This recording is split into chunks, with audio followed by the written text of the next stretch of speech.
Greetings. Welcome to the Midnight Society. I'm Yes, one of the hosts. we are I'm back. Patrick. That's right. We're back. Patrick and JT. I know some of you might be expecting the cat and the gnat, but tonight it's just Patrick and JT. First of all, Yeah. Merry Christmas to you, JT.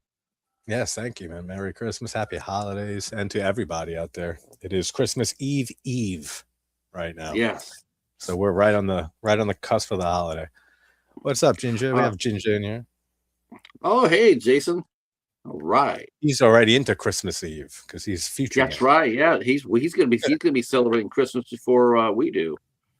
Yeah, that's what always happens. At least I gotta ask him about stock trades and shit like that because he's in the future. Be like, give me all that information. I just want to say one thing though, since it's from Australia, and I want this on record. But man, I'm really sorry about what happened to in Bondi. Horrible event. My heart went out Oh, to yeah, I heard about that. But you know what? The Australians are awesome. They are awesome. The day after that happened, they went around making sure their government took such a proactive stance to make sure that families would not be affected by something like that again, and so they could enjoy Christmas or Hanukkah with like we are with our families. So yeah, I just wanted to say that let it out there for the record that that we're thinking about not only you and Australia. Absolutely. Professor is here. Our budget baller master. Greetings and salutations to the most busiest streamers on YouTube. That must be you, because I've been quiet. I've been kind of quiet too this month, so I don't know. Maybe our reputations precede us. Yes, maybe so. Maybe we are known as the busiest YouTubers. I don't think so. I hope I'm not, because I'm definitely. Well, I think it's funny that here we are, a couple of diehard horror guys. And, yeah, I know. Talking for about our Clash of the Titans, everybody's sitting there going like, "Oh, man, I bet they're gonna bring out a Silent Night, Deadly Night, or Die Hard." No, please, because I already covered the whole Silent Night, Deadly Night franchise this month. I did though. I watched all of them. I watched the first one 3 fucking times. The only thing I want to say is when I watched the first Silent Night, Deadly Night, the only thing is when I was watching it, the only thing I could think of was I want to grab the director and slap him silly, because who in their right mind would have Linnea Quigley killed? When you have a chance and that early. He only has that one scene. Holy cow! I think it was a favor. I think someone must have knew somebody and knew her, and at the end just had her. Why are you? We can get Quigley. Okay. And of course, they pay homage to that in the Friday the 13th, the remake. They paid homage to that scene by having that in Friday the 13th. So it's an influential film. I mean, I have not seen the new one. I have not seen the new one, so I have no idea if it's not good that or bad. Good. It's not. Yeah. Okay. Yeah. It's not. If you, like I said in the review short, like that I did on it when I saw it recently, if you're fine with like a remake of that movie using the same character of Billy and stuff, but like going supernatural and going in a totally different directions, like with a whole different bunch of little subplots that you would not expect, and just like a remake of Silent Night, Deadly Night, if that sounds all right to you, then you might like it. Did they have a Scream Queen in it in the new one? Did they have a Linnea actress in this movie, or not really? They have an homage to that kill, like exact actually, and I think it's in either a flashback. I don't even remember, but they do like recreate that scene verbatim, just like they do in Silent Night from 2012, which is infinitely. I was gonna say that's gonna be. I was gonna think about that's gonna be hard to find someone as because back then, Linnea was just smoking back then.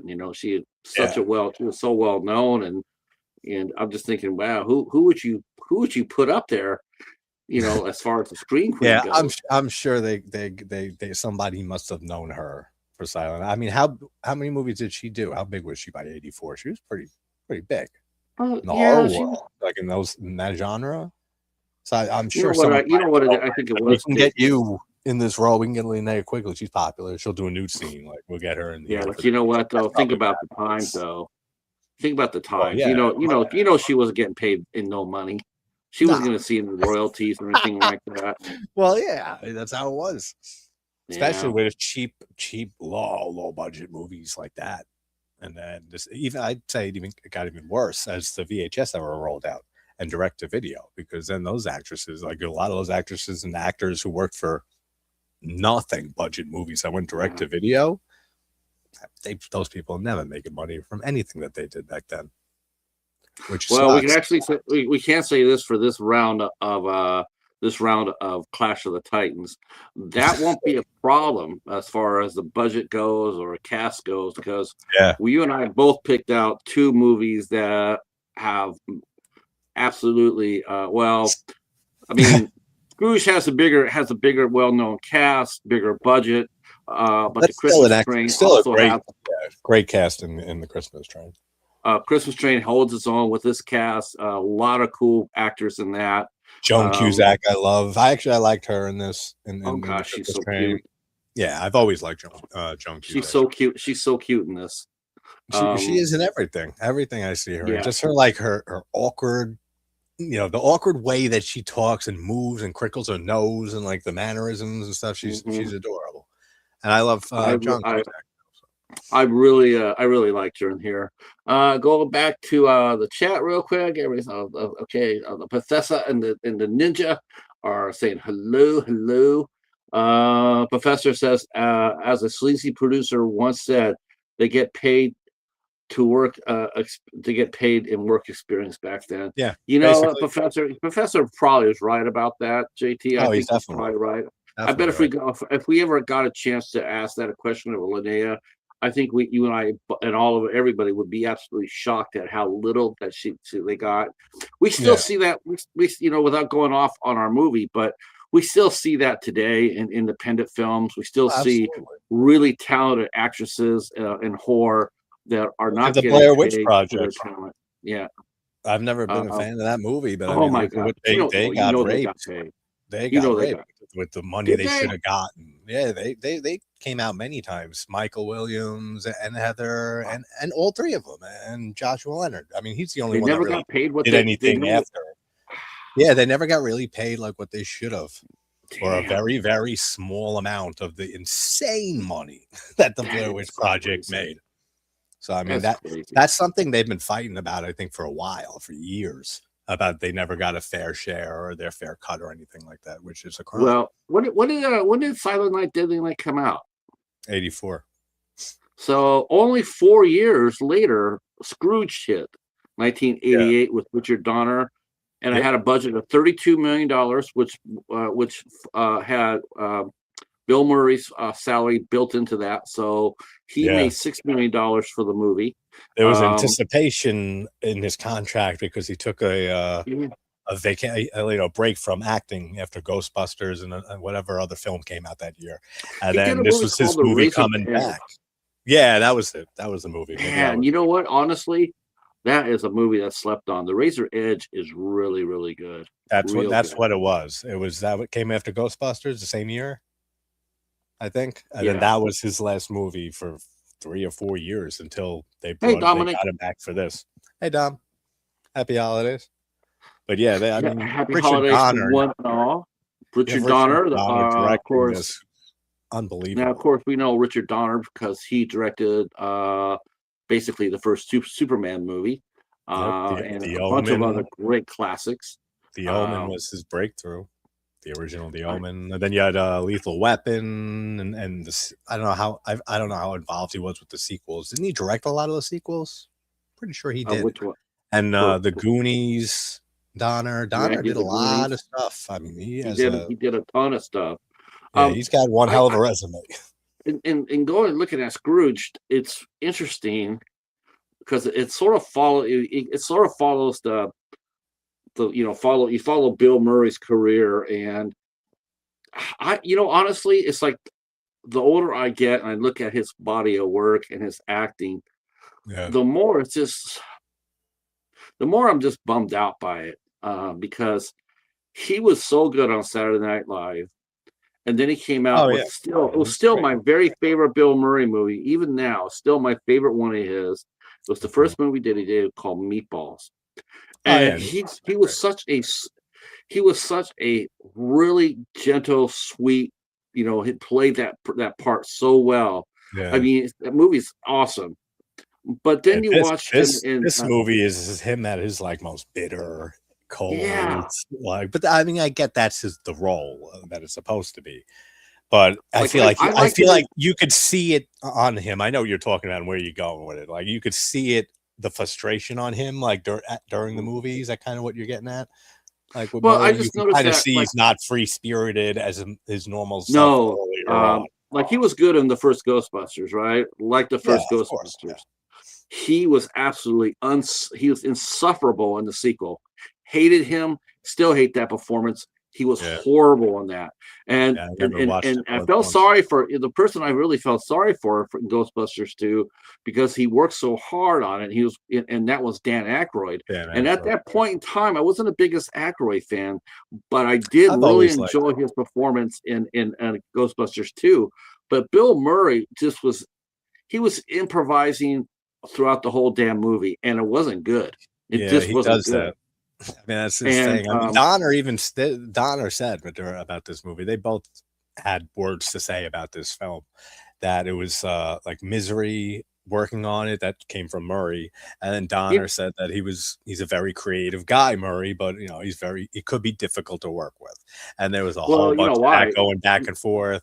So who knows exactly what happened, but I'm sure a lot of it had to do with the pressure of being the star of this movie, and he didn't act for 4 years, and they built that into a contract. But think about too. Think about all the actors that we could think of that are known for going off the reservation.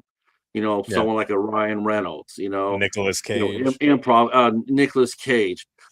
There's one thing that you always find in common is whenever you have a strong director like Richard Donner. Mm-hmm. He was miserable because Richard Donner wasn't putting up with this bullshit. Yeah, that's really what it was. He's like, okay, we're not going to be going crazy and improvising and all that. We have a script. We're going to follow it. You'll have a little bit of leeway to it. Yeah. But and he would give him that leeway too. I was reading some stuff on it. He gave him some leeway to improv throughout the movie, but the whole ending of this movie, where with his revelation, and now he realizes after meeting the ghost that he's a better person and all that. I'll even admit, I saw this movie as a kid. I love it. It feels forced, even that, like at the end of this movie, because he plays the dickhead Frank Cross so well, that by the end of the movie, it's like that's the only one you can see. So the redemption doesn't really work for me in this movie, and it gets a little cheesy with the end with the singing and shit, and at the end of the theater, and you guys sing that's all dated as hell too. But overall, I mean, I love Scrooged. I think it's such a fun take on Dickens's. That's hard to say. Dickens's story of A Christmas Carol. It's a movie that I've seen since I was a child, and Carol Kane. A big shout out to her for her role in Scrooge as the ghost of Christmas Present. She is so funny in that movie. Carol Kane's so good. Yeah, she's great. I mean, she was beating the fuck out of Murray in that movie with the toaster and smacks him in the face and all the smacking and her wings hitting him. And she was so good, man. I every time I watch that movie again, I die laughing when it gets to those scenes with Carol Kane. Let me bounce to the chat real quick. We have some people coming in. Let's see. The professor Dominic says that he shot a couple of scenes for his short film, so he's on his way to getting his first film done. The professor says, weird how comedians like Bill Chevy Chase and Bill Murray would become so hard to work with. Yeah, it does. It really perplexes me. A lot of them seem to be like that. A lot of comedians. And Jen is here. Welcome in, Jen. Beware and friend says hello. From one Detroit fan to another, Wings are going to go all the way. And the professor says Scrooge is a classic. Now the Christmas Train, can't remember ever seeing that. Yeah, I never saw it either before tonight. Well, earlier today. I watched it earlier today, actually. I watched that. I was going to watch it last night, and I said, I'm not in the mood to watch it. So this is so I watched it. Yeah, there you go. This is the Christmas train. This is only because I'm the only person in our horror community that is a Hallmark fan as well. Yeah, that's like this. So this is the Christmas train. It was based off a book by David Baldacci, and it stars Dermot Mulroney, who has a great horror background. Has Kimberly Williams Paisley, she did Danny a very Glover. Good job. She did a very Danny good Glover. Job. Danny Glover did great. Yep. And we're talking about Joan Cusack. She was in here. It's just it's a terrific movie. There's a few other faces, familiar faces too. Yes, throughout it. Yes. There's one girl who was in this movie, and she was really good, and but then she pretty much retired. But she did this movie called Even Sheep Have Teeth. Man, that's a great role. There's a lot of horror pedigree in this movie. As far as horror actors go, there's a lot. There's a lot more than people suspect. And of course, that's probably where I noticed a lot of the faces. Like I said, there's something outside of the main cast that we just rattled off that all do a great job. Despite, like I said, no, not at the beginning of this. It was before we went live. I never saw this movie until Pat mentioned it and brought it up for this stream and stuff. Then we're going to talk about it. So I ended up watching it.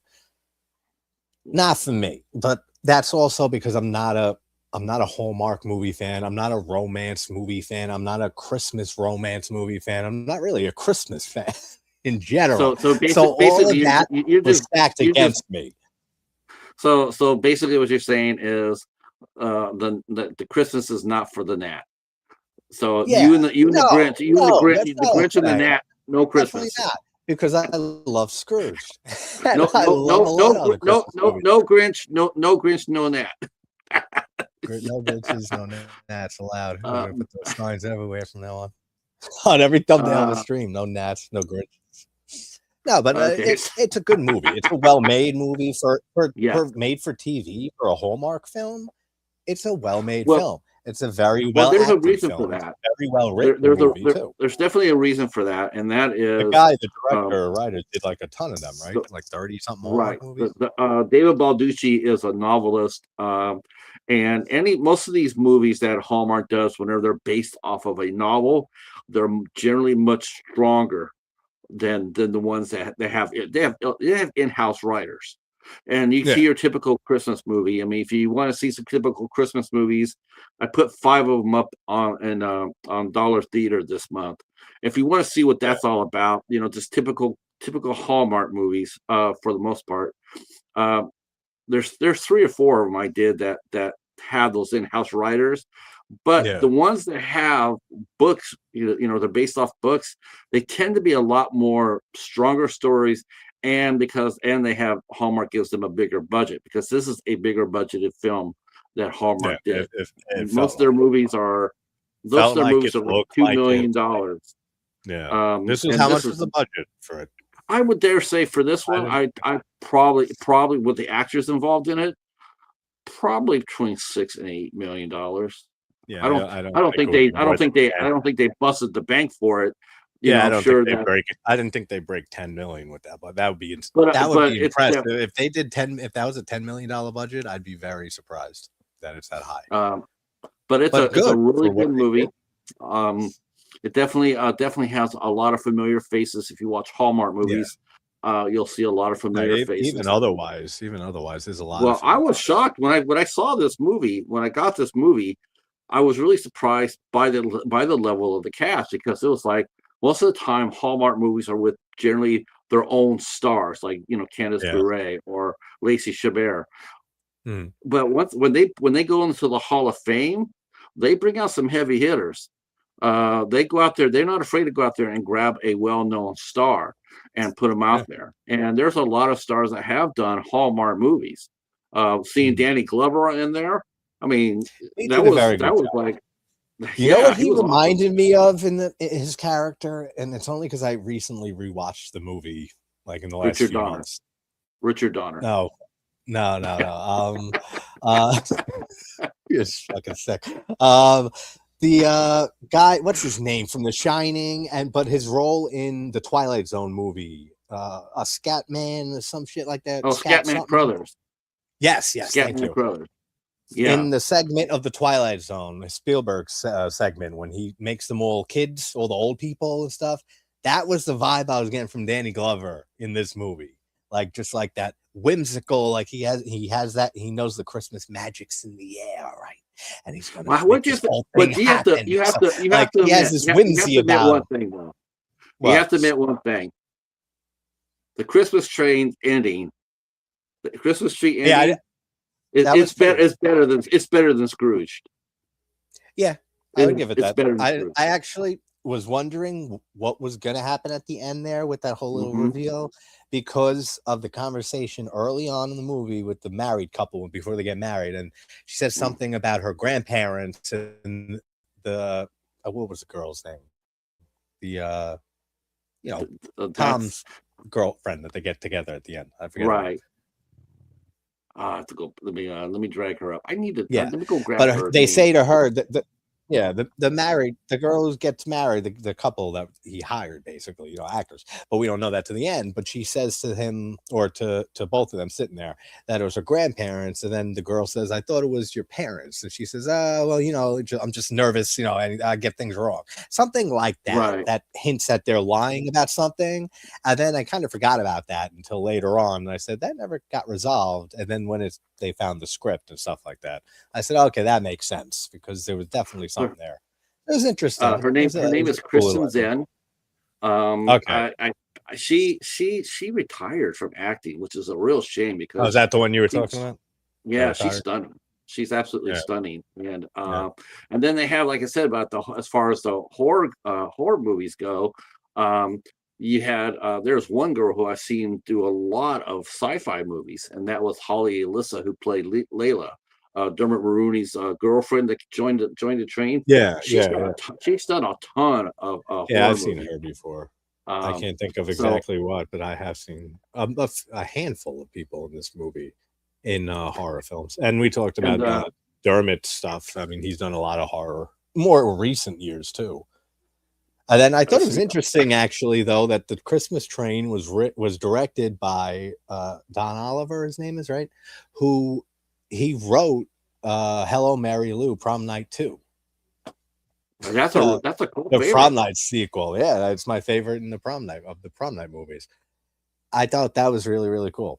I would have never guessed seeing that connection. The guy who directed this movie wrote that film back in the early 80s or mid 80s. What was it, 87? 86, 87. Yeah. Ron Oliver is a mainstay for Hallmark. He's done a lot of bigger films. What did you like mostly about Scrooged? I mean, have you seen the only Christmas movie, as far as the Christmas Carol goes? Have you ever seen the only movie that matters? And that's the one. What, the one from the one from the 30s or the 50s? No, from the 50s, 1951. Alistair Sims. Oh, okay, yeah, I've seen both. I've seen that. I've seen the one from the 30s, A Christmas Carol from the 30s. I've seen a lot of the adaptations of Dickens' story over the years, but none that, again, not my genre, so not like something I watch often. But Scrooged, I mean, even as much as I like Scrooged, I haven't seen this movie in quite a while. It was actually a fun rewatch. Let me bounce over to the chat, because you guys are picking it up here. Hey, Kyle, how are you, sir? Kyle just cracked 1,000 on his channel recently. Congratulations! Let's see. Tom is here. So what did Tom say? Had you seen it before, Tom? Love the movie. Haven't seen it in ages. He means Scrooge, so he likes Scrooge. Professor says he's dabbled with Hallmark movies, and I still don't know about that one. It's a good one. It's basically a Hall of Fame one. So this actually came out. This came out on TV. I just don't know which channel. Yeah, and so one thing about Hallmark, they're still putting out physical media too. Jen says the Goonie is a favorite. A lot more, and she loves Meatballs. Me too. There's a lot more adaptations of the Dicken story. There's a lot more adaptations than I knew. I'm reading. Yes, 1951 is the number one. The 84 one.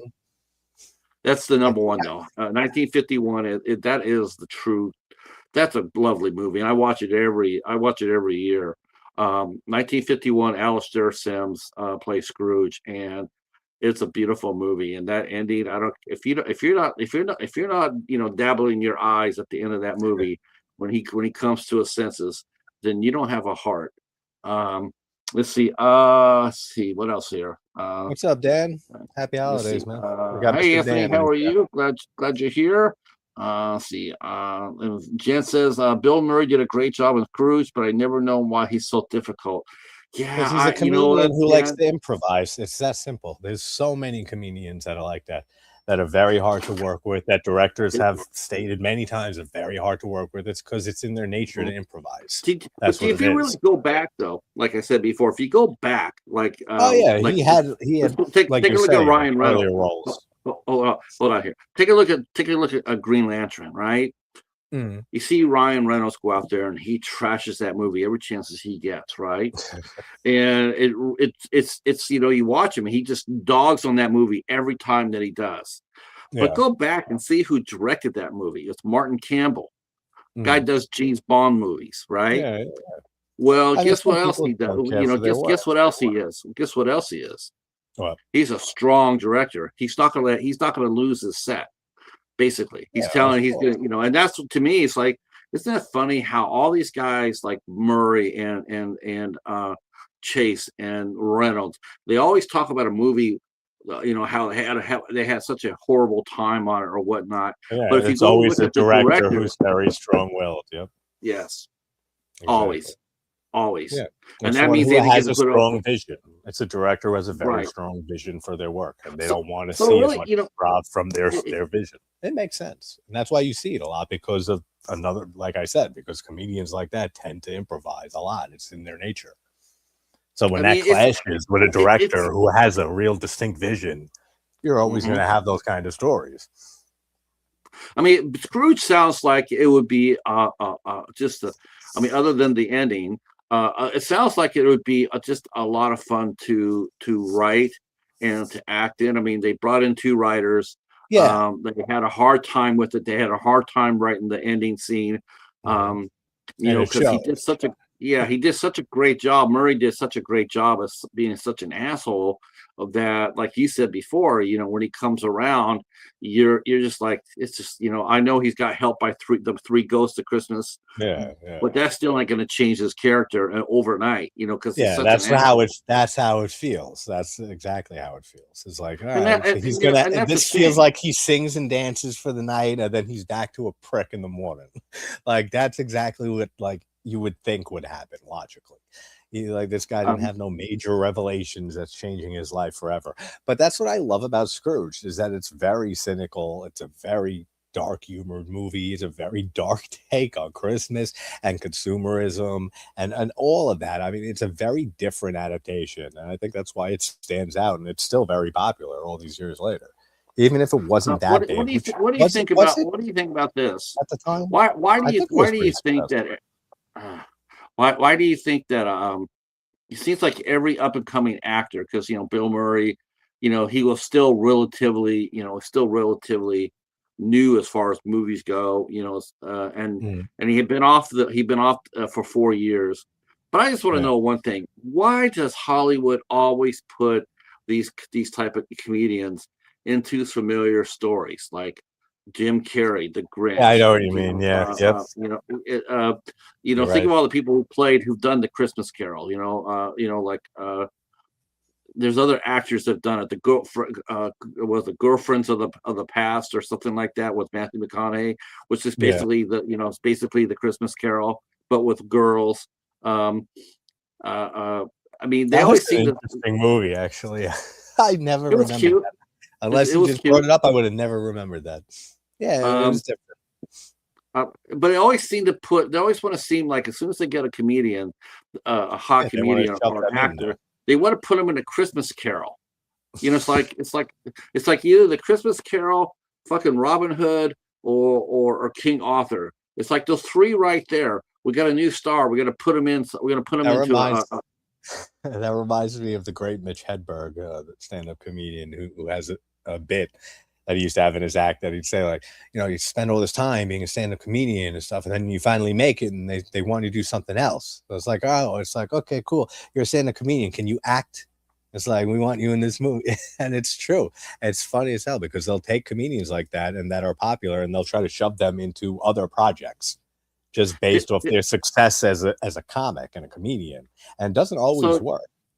So other than the ending, which we both agree upon, that sort of was really rocky. Yeah, it's still not terrible, like, because I still have some nostalgia attached to it from my childhood. So I could still get into singing it and shit if I was like maybe a few drinks in and I was in a little cheerful more mood than I am around Christmas. But like, yeah, it's not a terrible ending. They could have botched it even worse and did something worse. But it is what it is. It's cute seeing the kid talk for the first time and say, God bless us, everyone, and stuff. And he hasn't talked since his father was murdered in front of him. And Alfre Woodard does a great job, too. I think she's very underrated in Scrooged. She's very underrated in that movie. She went on to do a lot of great stuff, and she's just like there. She's in so many things, Alfre Woodard, that she just appears in movies, and you would never expect her to be there, but she's there. Like the Salem's Lot remake recently, and Annabelle, she's in there too. She just shows up, and she's always great anytime she shows up in any project. But like an early role like this for her, like playing the secretary to Bill Murray's character, she does a really, really good job, and she actually feels the most human out of every character in the movie. She actually has a heart. Like everybody else is obsessed with something in this movie. I mean, even the guy who loses his mind and comes back trying to kill Bill Murray and shit. He's just because he lost his job and his life's destroyed. Like no one's acting genuine in the movie really, except for Grace. I think her name is right. Woodard's character and her family. I think she's a very underrated character in that movie. Professor mentions, he says here, I never got the directors to get so much praise when a movie goes right and loathing when it goes bad. They're a part of it, but the writers and the producers, studios are just as responsible for a bad flick. I agree with that 100%. 100%. I think of right away. I instantly think of. I instantly think of one of my favorite directors, Keith Thomas. He did The Vigil, just an amazing movie, fucking amazing movie. Then they gave him, the studio came out there and gave him the Firestarter remake, and he got buried. I still haven't seen that. He got buried. It's like, to me, I would tell any new writer. I would tell any new writer, or director, I would sit there and say, do not do a studio movie until you got 3 or 4 underneath your belt, because that way you can truly get your craft down. They just look for names. It's like, I'm going to grab this person because they had a moderate hit. Josh Trank being the first one. Patty Jenkins from Wonder Woman. That's always a gamble. But that's the thing is Hollywood has so much money they can gamble. They can take those gambles. Well, you know what? They can say, let's take this up and coming name and throw them into this big movie. And if it doesn't work out, I mean, look at Cinderella. See, an actor will get a second chance. An actor will get a second chance. Yeah, the directors get pinned hard. And they shouldn't, because like Professor said, I mean, the writers and the producers should be held just as accountable for a shitty movie and get the praise for a good movie. Conversely, you don't hear the writers brought up as much or hardly ever when it comes to movies praise for those movies. I mean, if it's a great story and that's like the highlight of the movie, then maybe the writers, they're going to get a little more praise, but you don't really hear the writers' names often. Like in movies, it's very biased towards the actors that get all the recognition. Maybe a producer if they're a big production company like Blumhouse or A24 or Neon and all those like production companies that we have now for the hard. I mean, it does seem really heavy-handed, when it comes down to the directors. It's like if the movie bombs, it's like sometimes it's deserved though. I mean, like I look at someone like Ari Aster who I feel really got overpraised too soon. And I think what happens, he had two movies. I can agree with that. I can agree with that. I said this. Even though I love Hereditary and I know you hate that movie. But here, check this out, though, JT. Here's what I'll say about that.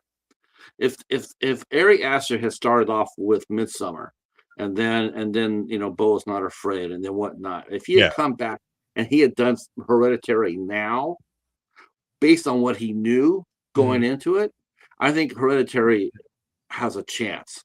I think he would have been. That movie needed a Richard Donner, because Toni Collette was Bill Murray. Was Bill Murray in Hereditary?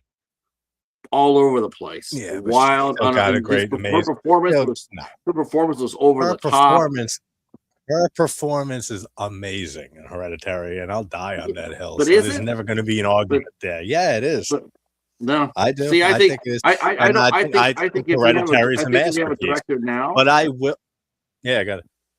I think I agree with that. If he were to direct it now, like he would his past experience, I think it'd have been a much. I think it'd have been a much better movie.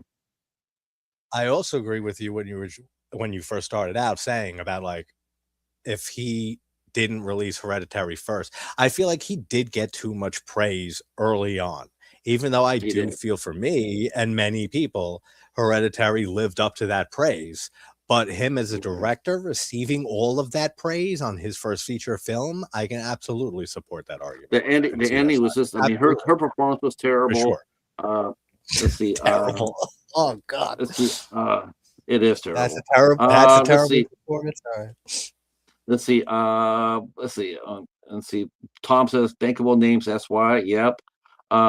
Jen says I love Prom Night 2 over the first. I like the supernatural element to it. I have those three movies. It's a lot of fun. Public domain. How did they get public domain so fast? I don't know. Are they public domain? Yes. No, is it really? Hella Mary? Prom Night 2 and 3 are public domain movies. I have no idea. They're in every single horror, multi-pack you see at the Dollar Tree. That movie is in every single one. If you order a collection from Mill Creek, Prom Night 2 and 3 are there. Not the first one, not the original one. You always see this. You always see the sequels. Yep. You always see them on streaming sites, even if like the original Prom Night isn't on a streaming site. You got 2, 3, and 4 that are always there. Let's see. Let's see. Tom, Brother Max is here in the house. Whoops. Yeah, it's not in the public domain, but it's just they probably just don't give a fuck about it. It's still they've said that it's licensed still to streaming services like Shudder, Amazon, and Prime Video, so they get paid for the royalties. But it's the first Prom maybe Night? they just it's such a bad movie in most people's eyes that they're able to Prom Night 2 that they can just push it out to anybody, any release. Here you go, whatever. They won't fight anyone probably on the rights because it's like whatever gets that movie out there some more and gets a little bit more money. That's probably why they push it out so much. See, Jen mentions about Chevy Chase, thinks he's the funniest man of the 80s. But to me, he's not when you consider the talent of the decade. No, Chevy Chase caught lightning a little bit. He caught it in The First Vacation, and they got it in Fletch.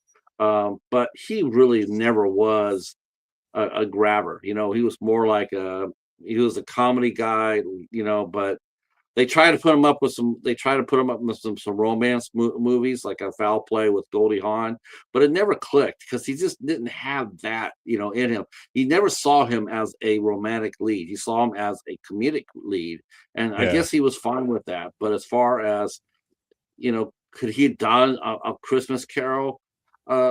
Probably not. I don't really feel like he could have done a good job with that.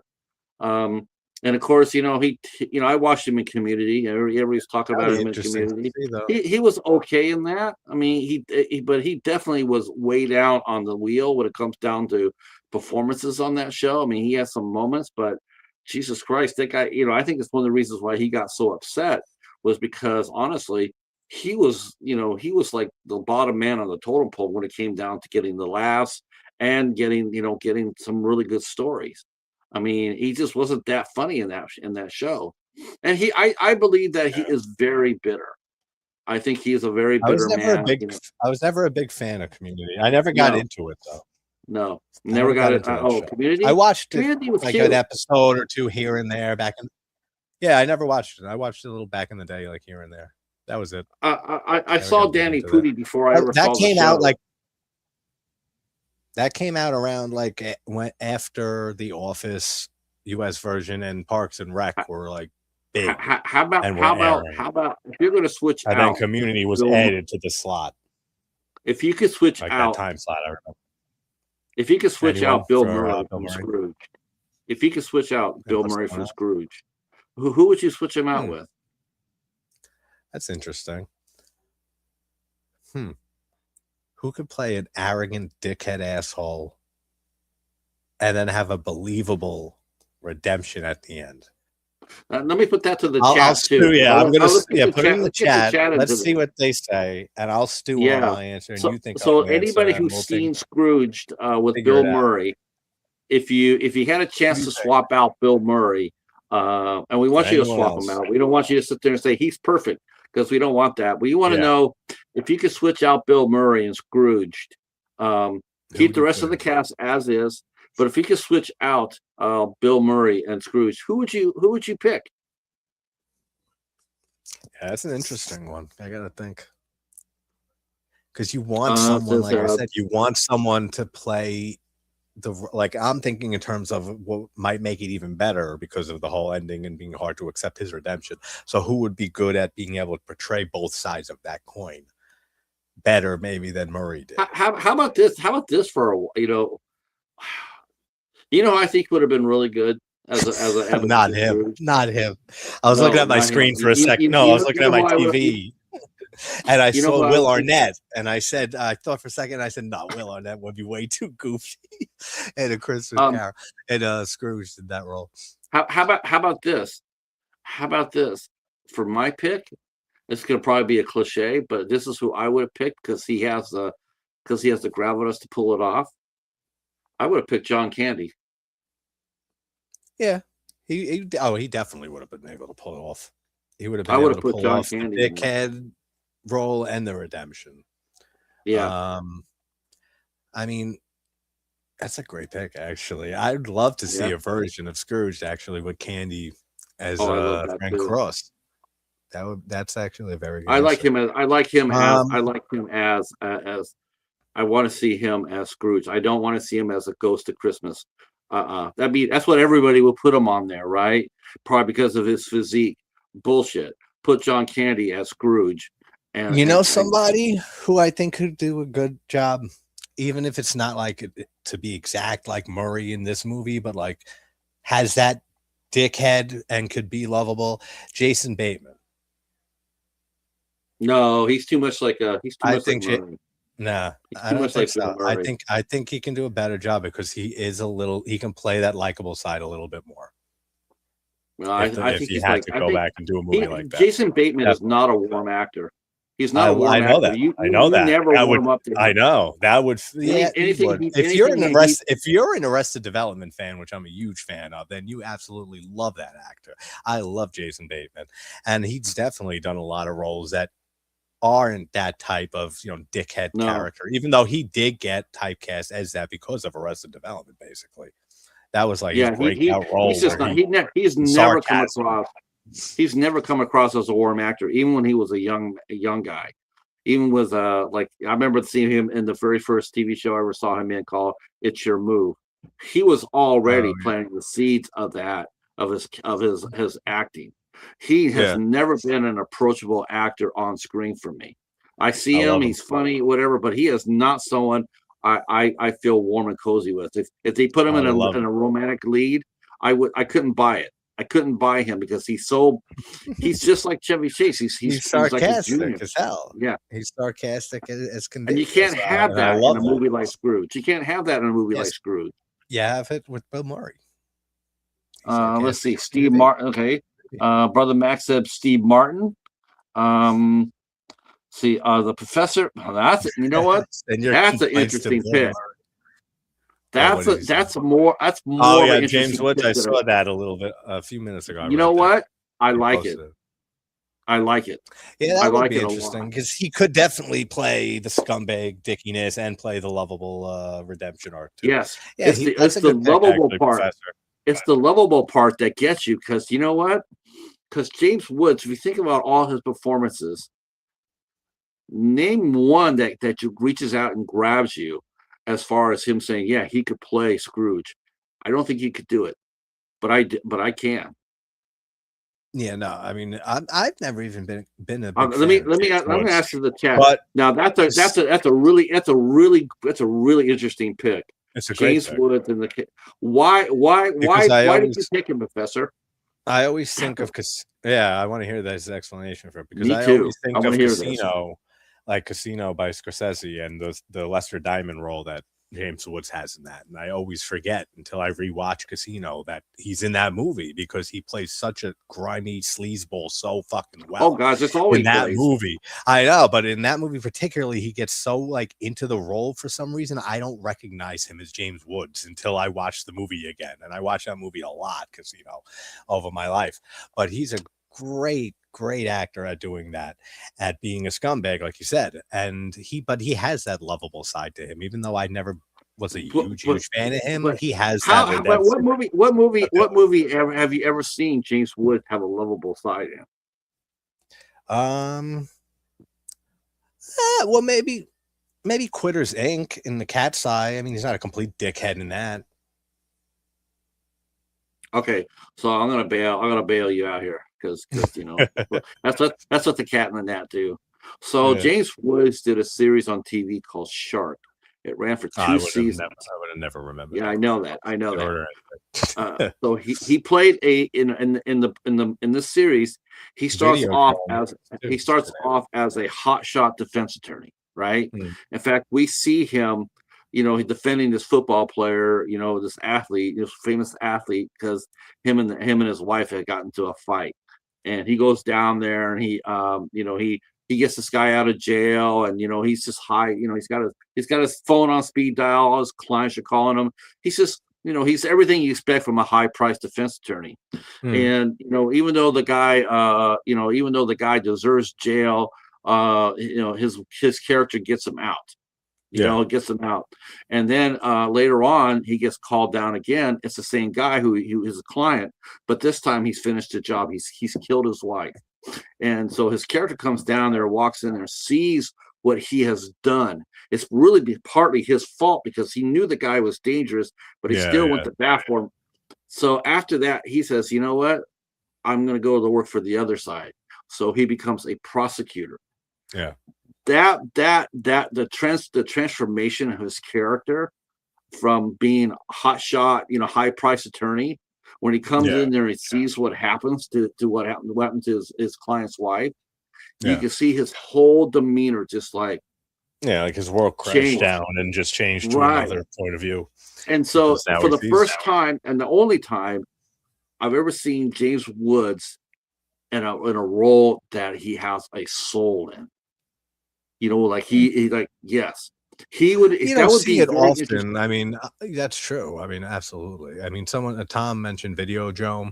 I mean, he's not a dickhead character in that movie, but I think I know what you're talking about, Pat. Like an actual, like a heartmeat reaction, like that type of acting, where he's showing real range of emotion. Yeah, like Video. Scrooge. I mean, Videodrome still does good enough, but there's I know there's no emotion. I get what you're saying. I get the point. That's Miguel. He also said Miguel Ferreira, and then I had to type instead. He's just appealing to my love of Lynch. Because I love Miguel Ferreira. Albert. He's been in so many things, and I would love. That's an interesting pick too. I was so mad when he died. I was so upset when he died. I was bummed. I was bummed too. A lot of people died after Twin Peaks: The Return came out. When that third season came out, there were like maybe 4, 5, 6, 7 people maybe that died after it released that were part of the show and everything. Robert Forster was another one. He's another phenomenal actor. We lost him. Yeah. So I like that. I like that pick a lot. That would be so interesting. Yeah, James Woods is interesting. That was a very good pick. Good call, Professor. All right. Miguel Ferrer, I like James Woods.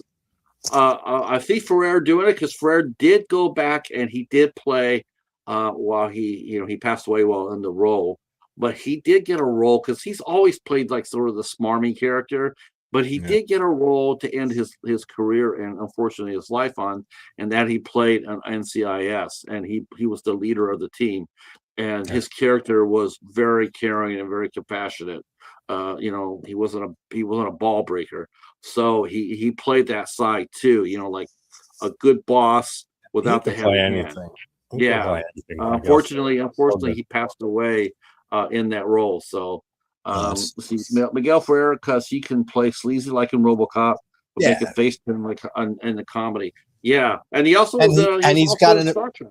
Yeah, and he did good in Night Flyer and Twin Peaks, of course. I mean, he's got wit to him too. He's got so much wit. He's a very quick-witted, funny, naturally funny actor. Everything that Miguel Ferrer ever did, he could play anything. Now, I think one thing we should talk about. No doubt that he'd be able to make the Scrooge work.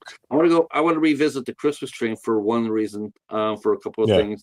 Now we're talking about as far as actors in a role like Scrooge, a movie. But I think it's really interesting too, is always when you see an actor with like Danny Glover or Dermot Mulroney, when they come down, and Joan Cusack, when they come down from features to TV. It used to be that TV was always looked down upon. It's like if you're a feature film actor, that's what you want to do. You want to stay in features. But now it's just once we hit the golden age, the new golden age of TV from like The Sopranos, like late 90s or so, early 2000s, it's been totally different ever since then. Because now TV is just as you could go ahead production wise, all of that. Yeah, absolutely. I mean, we see Danny Glover. He was a feature film star. He did a lot of major films. Of course, he was with Mel Gibson in the Lethal Weapon series. He also popped up there in Maverick. I mean, you saw him. He's done a lot of Shooter. God, he was evil as hell in Shooter. That's holy shit! I haven't seen that in a while. Oh my gosh, but he definitely got his just desserts. I mean, Danny Glover's a phenomenal actor. But Danny Glover, he can come down, and he's not afraid to come down and do TV. Neither is Dermot Mulroney. Dermot Mulroney, he was in my opinion, that's because he don't have the chops. I don't think he's a great actor. I really don't. Oh my gosh, you're crazy. I think he did a good job as the lead in this. Dermot Mulroney's a really good actor. He's all right. Like I said before we started, he's very hit or miss for me. There's a few things I like him in. There's a lot of things I think he overacts like crazy. I also just don't like the look of him. I don't like his face. I mean, it might be superficial shit. I just don't care for him as an actor. I don't know. Are we talking about his movies, or are you talking about dating him? No, I'm talking about I just don't fucking like the guy that much. That's as easy as I can put it. I never cared for it. I don't know. There's actors I'm not all gung ho for either. And sometimes you don't even know why, like fully. I mean, I do know why. I don't think he's a great actor. He's good. He can lead a movie, and he did a very good job leading this movie, like more so than I thought he would, given my track record with him. Tom comes in here with one that we could talk about. TV used to be where has-been actors ended up in pasture back in the day. Thank goodness. Just like credit card commercials. Just like credit card I was actually going to think that hasn't changed. I was going to say the Love Boat and Fantasy Island. Those. Yeah, there you go. Yeah, those two. Yeah. Something like that. Credit card commercials. Like, oh my gosh! Like that. Their jobs are done. Their careers. Back in the day, that's what it would be. Still, mostly does. Someone made a video of all the guest stars of each season of the Love Boat. So you sit there and you watch them. You sit there and you watch, and you're going like, there's 3 or 4 things you instantly notice about the Love Boat. Hardly any brothers on that show at all. 2, there was hardly anybody under 55 on that show ever. I mean, it was like, wow, there's a young guy there. Holy shit! I never watched that show. I might have watched one episode back when it first came out, and it was a thing for a while. Oh my god, I have a few seasons of that show, and I used to watch. I love the Fantasy Island. Fantasy Island is my jam right there. But I was I not the remember when biggest that came Love out. Boat I, fan. I was young when that came out. I remember that airing. I remember watching an episode or two now and then when it was airing. That was a long I see. time ago. When was that? Like the Jen 2000s, mentions that early Jen 2000s, mentions she maybe? loves Casino, even more than Goodfellas. Yeah, I I'm actually, not. I, I'm I not. agree. I I'm agree. I not think a I've fan of came to either that one. term. I came to that determination maybe a year ago when I rewatched Casino and I did a deep dive on it. I don't know if I could say which one I like better, but in the end, I really do think Casino excels at the narration much more than Goodfellas does. I just love I hearing will say Pesci and that. De I will say Niro's about narration I back and will say forth. about Casino. I definitely think you're right about the narrative, especially when Joe Pesci goes out there. I'm going to go out Yeah, there and meet my boys, and next thing his narration ends the first time they slug him. It's like, I like, mean, it's damn. used to great comedic effect too. I mean, all Scorsese movies that use narration and over narration like that have that same quality to it. But it's just the way I saw, it's the and Paulie chemistry Walnut between De Niro and Pesci. That's what it is. It's the chemistry between the two and of them Paulie was back on and there. forth. Which you Paulie hear, was on there. yeah. It's such a great See. movie. Okay, let's see. Ida Lupino on the Love Boat. Yes, Ida Lupino was a great director, way ahead of her time. Oh, I In know who fact, that is. Yeah. she directed several episodes of the show that my channel is named after. So I always have great respect for Miss Lupino. Red Brown was in an episode of the Love Boat. Yeah, probably, Professor. Yeah, let's see. If you don't like Scorsese, go home. I'm not the biggest Scorsese fan. I hate to tell you. Yeah, that's crazy. I am not. That There's guy's like some a movies I like of his, but he's a there's some that he's a top 10 director of all time. I would put him up there. Maybe 20, maybe top 20 maybe to top cover 20, my ass, maybe. but like top 10, very possible. But I mean, I mean, I mean, After Hours is my favorite comedy of all time. I always champion that movie, and that's such an underrated movie and never talked about Scorsese film. But then well, that's what Casino, Griffin Dunn. Goodfellas, yeah, with Griffin Dunn and Uh, Rosanna Arquette and John Hurd and Catherine O'Hara. It's such a great movie. It's my favorite comedy. But that movie in itself, and then his crime films and Gangs of New York is great. Wolf of Wall Street. I'll be doing a video on that in January after the what did holidays. you? Just rewatched it. We don't have that much time left, so I want to go ahead and Yeah, good. so what I really liked about the Christmas Train, what I really enjoyed about it is not only did the actors come down, as far as being feature films down to, down to a Hallmark movie. There used to be so much fun made of people doing Hallmark movies, as far as Hallmark movies. But there's a lot of well-known stars that have done films.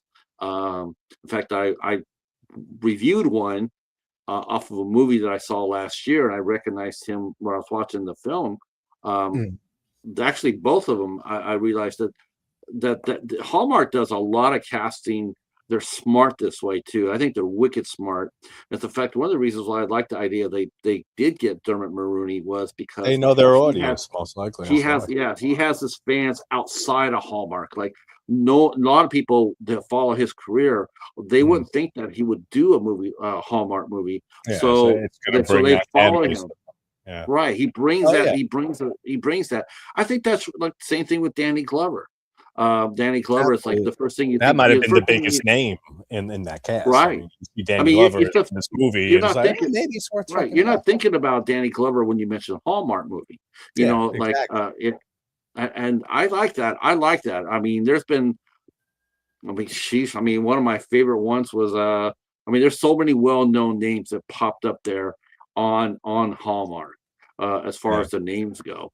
They have their own eternal stars, but I mean, but they are not afraid to bring actors that may be well known for other genres, like Mm. Eric Mabus, who from Signed, Sealed, and Delivered. That's a really gentle series. A lot of Hallmark fans won't know that Eric Mabus also played the Crow, City of Mm. Salvation. It's like, oh, really? Holy shit! I didn't know that. But yeah, there's a lot of Hallmark actors that have done a lot of good horror films.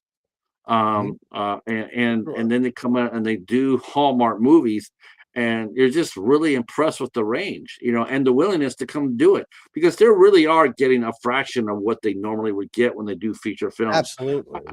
A lot of the times it's probably because they really resonate with the story and the script, and they want to be part of the project. That's what it is. 99%. I think so too. They just like it. They read it. They say, "I want to do this." You're not going to get paid as much. No, I like this, and I'd like to be a part of this. That's what I think happens. Because I think a lot of actors, I think they like being considered for diverse roles, such as A Christmas Train. It's like, yes, they could have grabbed any one of their main guys, and it would have just been, and I mean, no disrespect to Brendan Elliott. I think he's a good actor, and he's one of my favorites. But a lot of times you could think of, when you think of The Christmas Train, you instantly think of, well, they'll just put Brendan Elliott in there, and they'll just put, they'll put Pascal Hutton in there, and there we go. It's just another. I mean, they're a cute couple. They work on the chemistry. That's one thing they do, and they work on the chemistry, and sometimes over the story, which is a bad thing. Sometimes they go for the chemistry more than the story. The story's terrible, but they'll go for the chemistry. I like it. That's what I mean. You're trying to build off a foundation that's already not good. That's why I like when they do their stories based on novels. I think it's a much stronger. You have that strong source material, exactly. That's why I say, even though it's not for me, it's still good, and the story is well written, and you can tell because it's based off a novel, and like you said, a lot less work the writers probably have to do here. Like compared to your traditional Hallmark movie, like you said, and then plus everything to do with all the actors and the cast involved and stuff, it makes it feel like a bigger production than a typical Hallmark type movie. It does.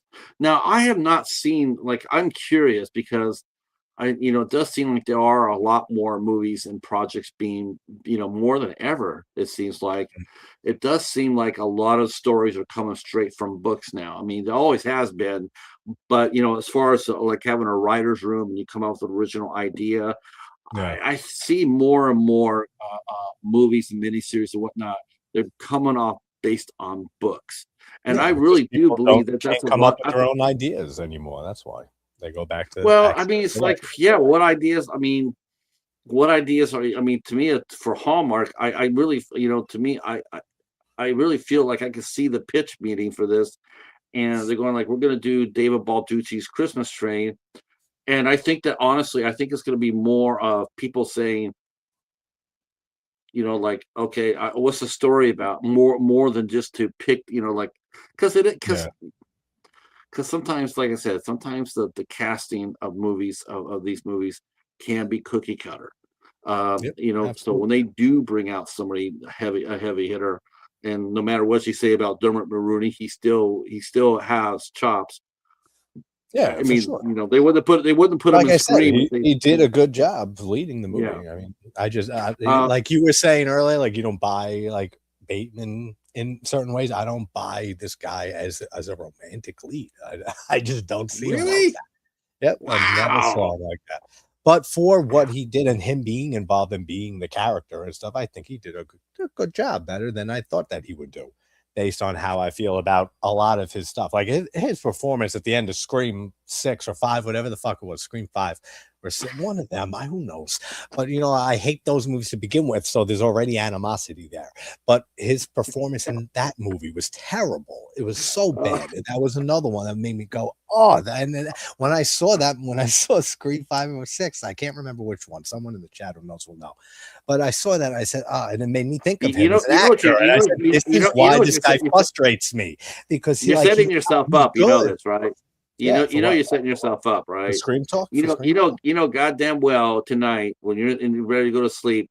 Steven's going to be he's going to come over and pay your ass a visit, and I want to be there. He's going to haunt me. He's going to haunt your ass. He's going to haunt me. I'd love to. Yeah, at that night I got to see his nice face again. I'll show you why Scream is number one. Which on the topic, rest in peace to Steven. holiday season. Tom's going in for the scare too. Thank heaven, someone who doesn't like the Scream franchise. I can't stand it, dude. That's like a running gag for years now on my channel. Let's see. The professor mentions some directors like Fred Olen Ray have become very prolific in Hallmark. Work is work, he guesses. You know what though? But it's really interesting. That's a really good point. That's it at the end of the day. Yeah, you know what? Yeah, they're drawing a whole new audience to these movies. A whole new audience. I mean, a lot of people, like when I was watching Snow Bride. Holy shit! So you have Katrina Law. She's fantastic. She's been in a lot of horror movies. And then you had Jordan Belfi. And this is before he did Nefarious.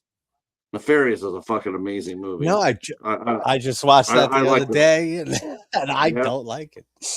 I just watched it the other day. For the first time. You didn't like Nefarious? I know the right wing side. Right. I know the right wing. I get it. It has nothing to do with anything like that. It's just not a good movie for me. It has nothing to do with the message. I did not care for it.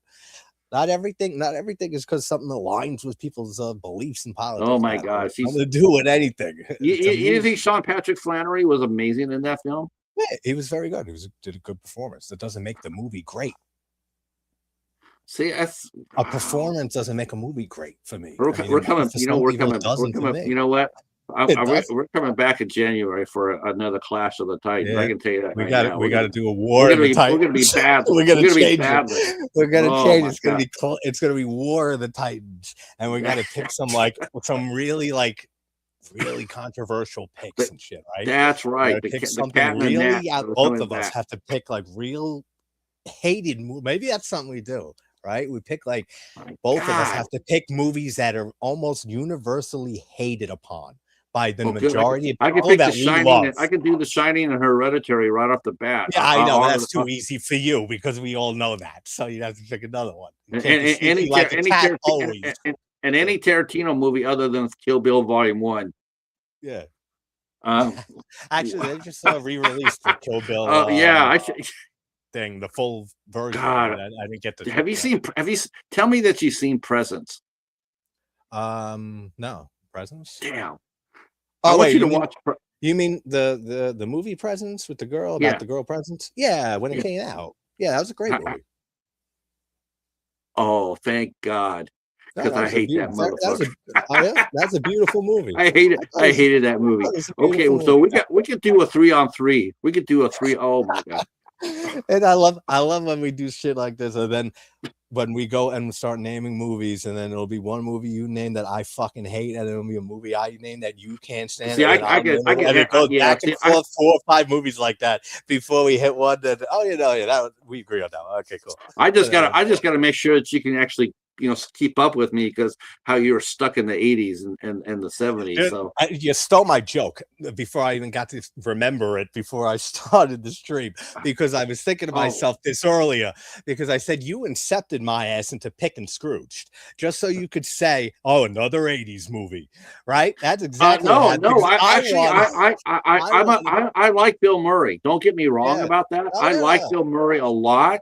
Yes. But I mean, there's just sometimes it's okay to like somebody and they misfire. Like I don't like Toni Collette in Hereditary.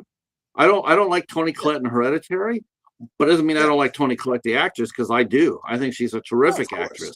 Everybody has, but she just doesn't work with some people, or it doesn't resonate, or just doesn't work flat out for some people. It just doesn't work. Yeah, absolutely. I mean, how you feel about Dermot.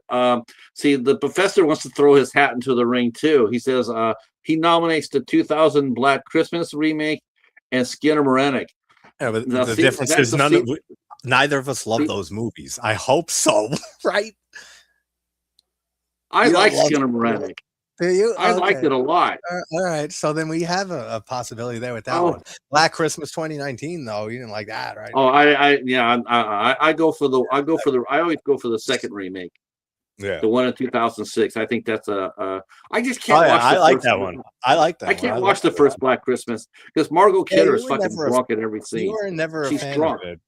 Yeah, No, she's drunk. I know she is. Doesn't change anything. She's hot as shit in that movie. I don't care. She's my favorite character in Black Christmas. Is Barb. Let's see. Tom wants to throw a bad movie in. He says, Brad Pitt in The Last Days of Jesse James. Oh, I don't even remember that movie. I think I might have seen that. I don't remember that. And that's probably why. Bad. Because it's my terrible, gosh. Right? Oh, any movie. I've so many movies I've watched in my life. There's so many movies that I just watch. I say this is whatever. This sucks so bad. Then it's out of my memory. Like an hour later.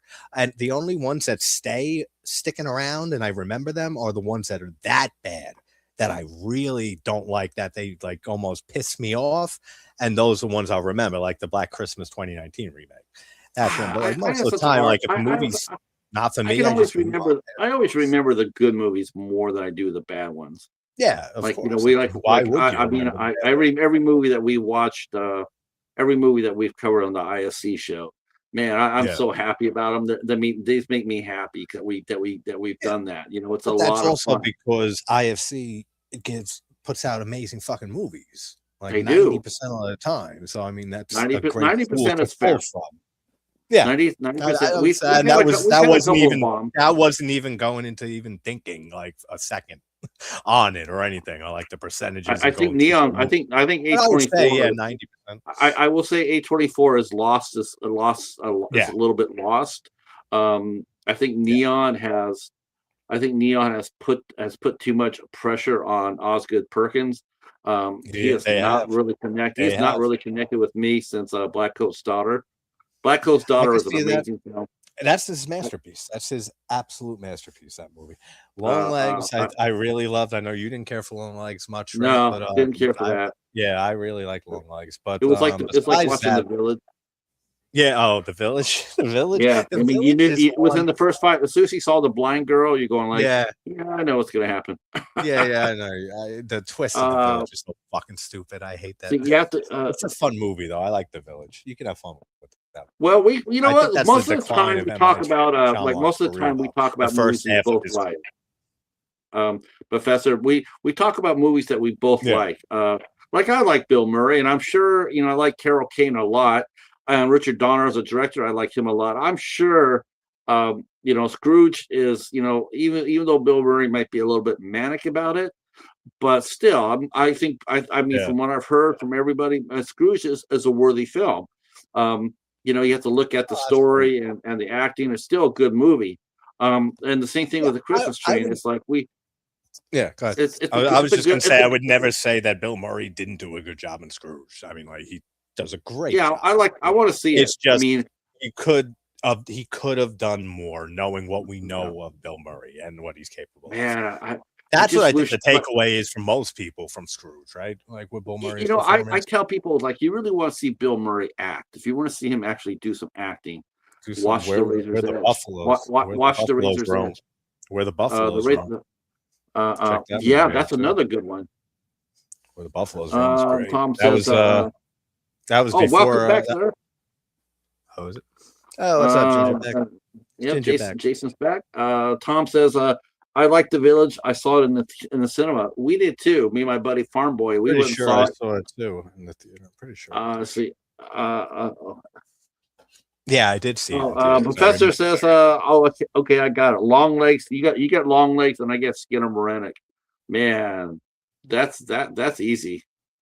That's an easy one. But most people loved Long Legs. Yeah, they may love Long Legs, but Skinner Moranik's a better movie. Okay, I mean, I'm glad you like it. So take that. I'm glad you enjoy it. I like my trailer. I like my sequel trailer, Skinner Morinka Do. I think that's better than Skinner Morinka. And the feature film. That's an interesting movie. It really is. I'll be the first to admit that. I'll be the first to admit that. You just said a very important word there, and that's and I'm very. If you haven't noticed at this point of how long you know me, I'm very, very specific with words and the way things are worded. It's a very interesting movie. Absolutely, 100% agree. It's a very interesting movie and concept. Professor. But you know why? You know why a lot of people. I've noticed one thing. I noticed one thing I noticed one thing in Skinamarink, why most of the people who don't like it, and I noticed one thing about versus people that do like it, and that They is got good taste in movies. No, it's not that at all. The people who really don't like it are parents. The parents. The subject matter is horrifying. Yeah, as a parent, that's a horrifying story. Yeah, and it's a very interesting idea to capture a dream from or nightmare in that case, from the perspective of kids. It's an intriguing idea. It's just the execution did not work for me at all. I think I could have lost. That movie is like super Xanax. That movie for me, like you give me that movie, I'll be out. I'll say this. I will say this in the Skinamarink and the fact that it could have used a 15 to 20-minute cut. That I agree with. I totally agree with that. Oh yeah, I would accept that. I would probably find it a little more acceptable and more like be able to get. But with Longlegs showed his hand. Longlegs showed his hand within the first 5 minutes. It was like Shutter Island. Shutter Island was not good. I hated Shutter Island. It's like I love Shutter Island. It's not supposed to be. It's not supposed to be a mystery. It's not supposed to be a reveal. It's supposed to be suspicious from the second one. No, it's not. You're supposed to have a big. You're supposed to have a big reveal. Scorsese has came out and said it. There's no supposed to be a big twist there. It's not supposed to be the twist. Says that now. He says that now, but you don't even want it. Structured, dude. I did an 80-minute video on that movie. I know. Trust me, in and out.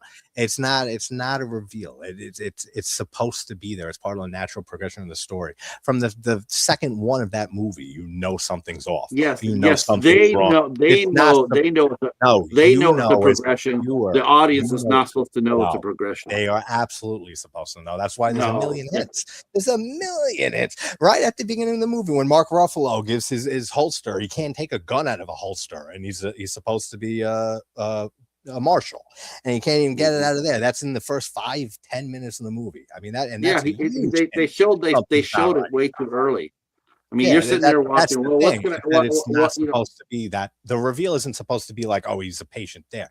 That's not supposed to really be that big of a reveal at the end. That's kind of just how it's paced. Well, then what's the point? What's the point?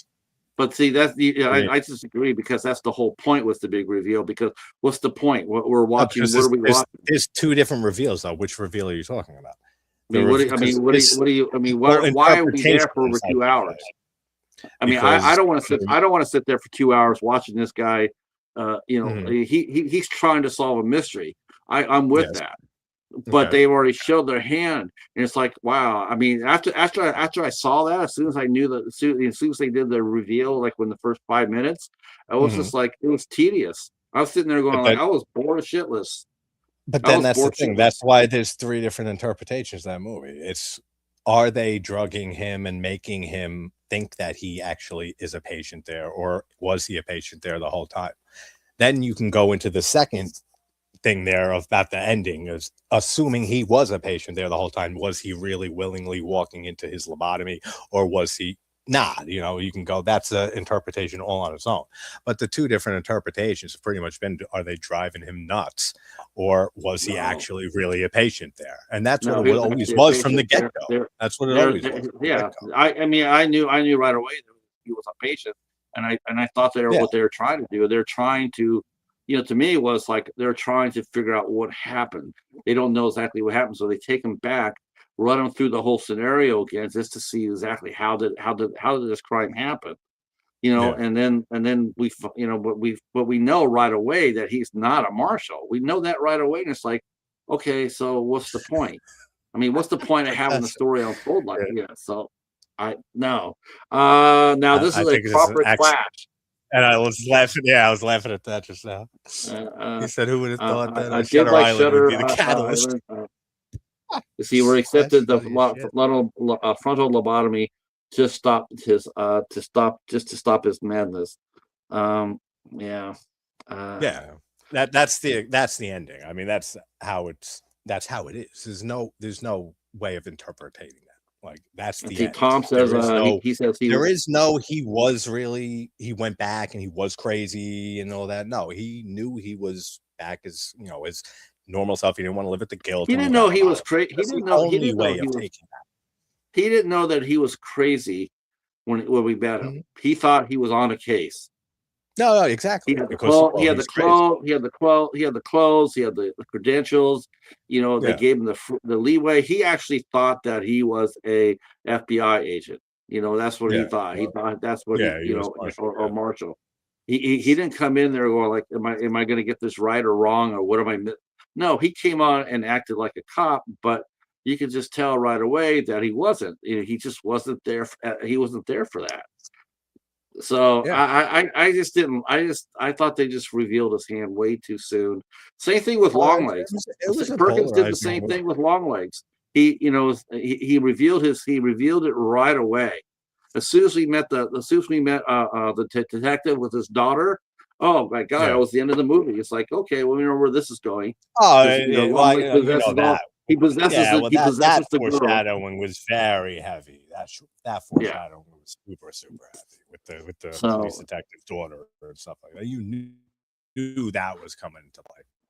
Well, I tell you what, I kept you. But you're right. Where this all originated from with Neon Perkins. That's where we started on this whole tangent here. But no, you're right. Well, I mean, I saw Keeper recently, and I liked it. I didn't think it was anything great, and I didn't like the monkey. I thought it just wasn't for me. The tone was weird. It didn't fit his usual. I think he's rushing tone. It's almost like he's rushing. I mean, look, he put those 3 movies out in a year and a half. Yeah, that's a lot. I mean, some people can do that. Some directors are able to do that. I would like to see him. I would like to see him take a breath, step back, and come back and hit it like he did Black Girl's Daughter. I would too, especially after seeing Keeper, because after just The Monkey, it was easy just to say that one movie I didn't care for. But then after, I'm not saying Keeper's bad; it was good. I liked it, but it didn't wow me. There's nothing like new in there. There's nothing like anything that was like, all right, this is going to be memorable in a year or two. Nothing like that. Where Black Coat's Daughter is, I think it's a near masterpiece, if not a masterpiece. That's a great movie. I love. I'll be the first one to sit there and say that I thought Black Coat's Daughter was great. Let's see. All right, we're gonna get the word Scrooged here in this most epic of classics. Yeah, I was just reading. We sort of knew that was going to happen because Scrooge is a lot more well known than the Christmas Train, so not a problem with that. That's what always happens. It's same when you do a poll, right? I mean, anytime you put a poll on the community tab of your channel, I always do. Yeah, I know. You always want to root for the underdog. I always want to do the same thing. But like when I post a poll of any movie, I know ahead of time what's going to win and what's not going to win. That's why I don't rig them, but I put them in a way that like I'll never put a movie up against a movie now that is instantly going to get blown away. You know, like if it's like because we both like our movies. That's the point. Well, that's the point, was that we both like our movies. I don't dislike Scrooge at all. I can't wait to sink my teeth into it. And we both like our movies that we bring. We're just trying to get you guys to see them both. That's really what we want. We really want to see you guys to see them both movies. That's basically. If any of these guys go to Hallmark and watch Hallmark movie, my mission has succeeded. I got JT to watch a Hallmark movie. I win. I win. Actually, you did, and that's why. And that's why I was thinking to myself and joking to myself earlier about the Inception thing. I was like, did he just incept me? And because I wanted to do the Rudolph the Red-Nosed Reindeer TV animated. Oh my gosh! Originally, and then you rattled off a few movies, and you said this movie. What about Scrooge? And I said, actually, Scrooge. That's a good one. And then I thought to myself, now if he had actually taken, came out, and I said, but if he had taken JT, if he had taken the original Scrooge, 1951. Dude, man, I would have just said, this first time we went on, I would have said, you win, because Scrooge is a masterpiece. Scrooge is a Christmas Carol from 1951 is a masterpiece, absolutely masterpiece. As Ginger said, I need more Hallmark movies to watch. I want more And just to clarify, also, like I said at the very beginning and midway through this, it's not a bad movie at all. The Christmas Train. No, it's a great movie. It's a very well made film. It's a very well acted movie. The score is very good. There's a lot of cute stuff in there. It's just not my thing. It's as simple as and that. there's a if you're there's a lot of heart in the movie. There's a lot of plot lines through the movie. I mean, most of the Hallmark movies, it's just like it's like an A story and a B story. But in the Christmas Train, there's a lot of stories going on. A lot of stories, and it's very cleverly tied together at the end. Yes, all those little plot lines. It's very very well written. So I can only assume that the novel is very well written as well. I'm trying to find a novel. Every time I go to the library, I'm always looking for it because I really want to see I really want to read the original story. But we better draw this up because you were supposed to get out of here a little bit ago. But we'll be back. Me and JT, we're going to talk about our January clash. You're hosting. I'm traveling. It'll be on JT's channel, and it will be a true clash. Our first one. We never had a true clash, but we could definitely do true clash of the Titans. We could do a 3-on-3. You can pick your 3, and I'll pick my 3. And, if you guys have ideas, leave it on our channels. Ideas. Tell us what you want to see us. Exactly. Tell us what if you want me you want us to watch and talk about, or love, and not like, and talk about them. Let us know criteria for future episodes. Yeah, we want some people to come up and take us on. If you want to be a part of Clash of the Titans, just reach out to JT or myself. Say, hey, I'd like to do a Clash of the Titans with you. Man, we'll be more than happy to get you up here. Either Dude, I'm down for a 3-way anytime. All right, when we're talking. Damn, I am. Well, you know what? A tag team though. We can get a tag. We can get a tag team. We could go ahead and go that way. That would be a lot of fun. I say we do. And if we do ever do a shark battle, my main man just walks through the fucking door. I'm taking my main man Eric, and we'll take you on. For sure. And Lady Valerie's here. Val just came. If you want to do a battle too, I'll take. Man, I want to do a battle with Lady Valerie. She can be my tag team partner. What's up? We'll take it on anybody. Thank you so much, Tom. I appreciate it. I'm glad you guys all came out for this one. Yeah, thanks for having us. And also Eric came in. That made me laugh. I started dying hysterically. But also check out Eric just did an interview with Lauren Marie Taylor the other day, and I stopped by. Yeah, it's a great interview. I got to watch the rest of it, but it was great. Everything I watched, a great job, Eric. And she's a sweetheart. She was a lot of fun. Anyone who's a fan of Lauren Marie Taylor from Friday and Neighbors and stuff, go over to Eric's channel and check that out because it was very good. And she's working again. She's working again. Oh yeah, she's doing a lot of stuff. We might have her on again sometime. I've had her on twice at this point. Eric says no sharks. I'm no longer no sharks. We'll bring.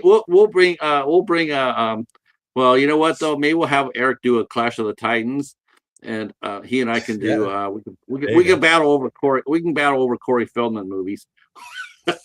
That'll be your battle, yeah. I have a feeling that'll bring him back to the shark side really fast. Oh hell no, shark or Corey Feldman? Oh hell no. But yeah, so if you guys want to do a Clash of the Titans, let us know. And me and JT will be back in January, and with another one. I do want to wish you guys a happy holiday from me and the cat. Thank you so much for your support. Holidays, I didn't expect anybody to show up. Hanukkah, whatever. I didn't expect anybody to show up. I never expect anyone to show up at anything.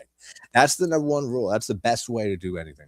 Never expect anything, because then you'll always be surprised. I mean, that's a cliche saying, but it's true. I never expect a single fucker to show up in these streams at anything. Yeah. And then anytime someone does, not saying you're fuckers, I love you all. But anytime someone shows up, I say, all right, no, I think you can't expect your tag team. Yeah. Eric says sometimes I really hate you, Patrick. Yeah, I expected that. If I want him to do shark movies, all I have to do is say Corey Feldman. He'll sit there and say, "Fuck you." All right, what shark movie are we talking about? Because nobody wants to talk about a Corey Feldman, right? I don't think I've ever talked about a shark movie on my channel. Honest to God, well, it's not weird because I'm not a big fan of shark movies, but I've only done like 7. I've only done like 7 of all the reviews I've done. I've only done like 7. Yet for some reason, people think I watch shark movies, and it's like I really don't. I really don't.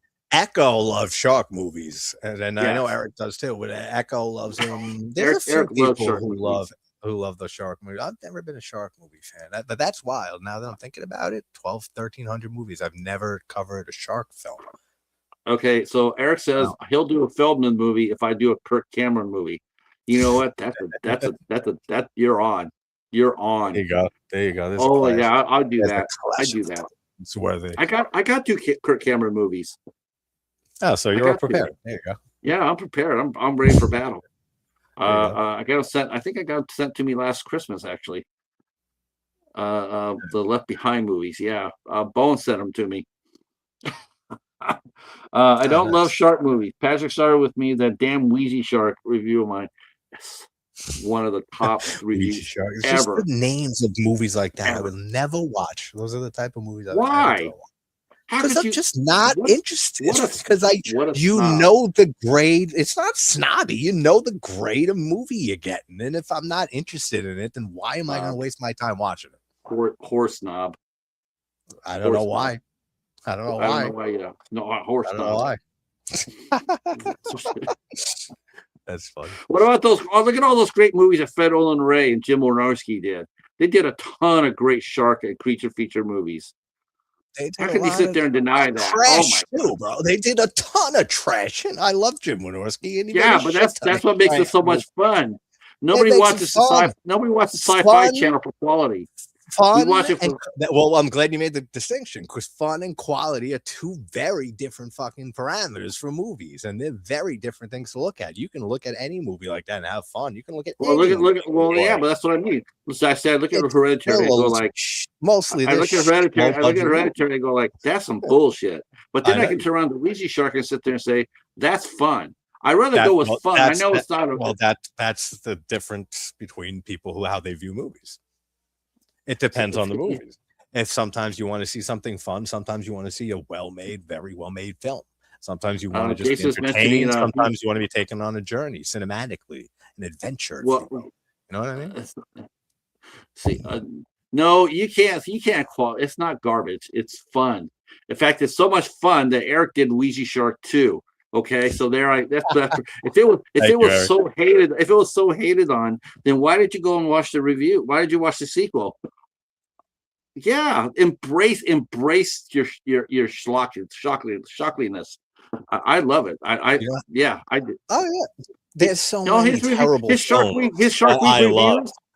I love the Shark Week reviews. I came over there. Keep doing that. I say all the time about like Pieces is a favorite slasher of mine from the 80s. That is a terrible movie, and almost every objective way. Yeah. Well, almost in every objective way and technical aspect of a movie and being made, it's a terrible film. But I love it because it's. Well, what do you expect? They made it for $2. They made Ouija Shark for $2. This is true. They made Ouija Shark for $212 Canadian. That's how much they spent. I believe it. With some of the movies with the budgets, and then you ask me why I don't voluntarily waste my life throwing movies with budgets like that on. I think to remember that you asked me to. There's not a lot of time in life. If I remember, I thought you asked me if you could do that that sequel. Yes, Eric gets it. That's a perfect example, like what Eric just said. Like Pieces. He hates. I have to go back and rewatch that. And I would not blame him at all or anybody for hating it because it is a terrible movie, but it's such a fun, gory slasher with just hammy acting and hammy and random scenes that mean nothing. That's the fun of it. Yeah, Christopher George and Linda Day George and Linda Day too, both of them, and Edmund Purdom, who was also in a lot of other stuff, foreign movies, Italian stuff. Something recently, I just Don't Open Till Christmas. He was also in that, the British slasher from '84, which is also a terrible film too. but a very enjoyable slasher film. I mean, that's I know that Carl Malden did I think Carl Malden did a Gallo, and I know Josh Saxon did a few of those Gallos. It's interesting watching older actors, they go into horror, they slide into horror. I think it's really cool. I do. I think it's really cool when you see, people like that slide into it. It's a lot of fun. Let's see. You can still love a movie and point out all its faults. Hell yeah, we do that all the time. I love Pumpkinhead too, and it's trash. And that's the most fun about doing it. Pumpkinhead 2 is awesome. It's fun because I think Pumpkinhead, the sequels, actually, I got to rewatch those. It's good. It's Andrew Robinson. Karen Gay. You can't go wrong with either one of those two. Okay. I think I saw the second one way back, but I never saw the second or third one. I know that. I'm pretty damn sure I never saw the third and fourth one. I never saw the third one, but I saw the second one. You just said a name that reminded me of something, a real quick thing to add into Scrooge before we wrap this up, like a Christmas present. But Buster Poindexter, also known as the lead singer of the New York Dolls, was the cab driver that goes to Christmas. Yeah. He's great in that. I got to throw him some praise too. I mean, he did a very good job playing that just slimy, smoky, just fucking guy. And I read when I was reading up on the movie that one of his bandmates from the New York Dolls got so jealous that he had such a prominent role in this movie that he tried killing himself and shit over it. He tried jumping out of a third-story window because of his bandmate getting his role in this. No, he made it through, but he died later, from whatever else later on in his life. But he didn't die from that. But yeah, crazy. I read that. That sounds like a Christmas movie right there. Yeah, right. the mystery of the third store faller. But yeah, this was fun. All right, so Liz, let me get you out of here because I really kept you beyond.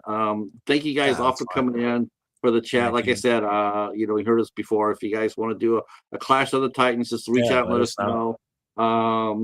There will be more Schlark versus Sharks coming up too. We got stuff working on that for next year, and we get some more reviews up and running, or some interviews up and running. It's gonna be a good year. And 2025 can leave really quick as far as I'm concerned. I'm done with this year. It's a disaster. Oh my God, I can't wait for this year to get over with. But yeah, looking forward to next year. Looking forward to doing this again with you, JT. Yep. Midnight Society will be riding a little bit more than it has been in the past. So, all right, that is it for us. Thank you guys in the chat. You got any last words, JT? Everyone, happy holidays, Merry Christmas, Happy Hanukkah, Happy Kwanzaa, Happy everything, whatever you celebrate and believe in. But seriously, thank you for all the support to our show, to us separately, everybody, just for your support in general. We all love you, and I hope everyone has a healthy and happy holiday season. All right, have a great night, guys. Take care, guys. Have a good night.